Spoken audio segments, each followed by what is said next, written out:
What actually is the greatest Star Wars trilogy of all time? Because with Andor Season 2 last year, we basically have a brand new one. So I'm going to rank every Star Wars trilogy from worst to best. In at number 4, and it unfortunately just is the sequels. I personally don't like being overly negative about the sequels, because I do think that a lot of the hate is forced, but at the same time, it's just not consistent and it's not as good as the other trilogies. In at number 3, and I've gone for the Andor trilogy. And this is where it gets really interesting. Because Andor Season 1, Season 2, and Rogue One is one of the greatest pieces of storytelling ever, not even just Star Wars. The tone is consistent, the writing is easily some of the best, and everything just feels perfectly connected. And like, if it wasn't Star Wars and we were just ranking trilogies in general, this has a serious argument for number 1. But as a Star Wars trilogy, it just doesn't quite hit the same as the original trilogy and the prequels. And I know some of you are probably going to disagree with that,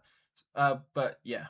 Before we get into the last two, if you haven't already, make sure you hit that follow button. My name is Marshall, and I make Star Wars videos like this every single day. And make sure to let me know what your ranking would be out of 4. In at number 2, I've gone for the prequels, and this was a very, very, very hard decision, okay? Hear me out. Because when you look at the story being told, the rise of the Empire, the fall of Anakin Skywalker, it's beautiful. But what I think makes the prequels so special is everything built around it. Clone Wars, the expanded story, it just doesn't quite fit into the idea of ranking each trilogy on their own. And so because something like the Clone Wars doesn't count, the original trilogy takes the number 1 spot.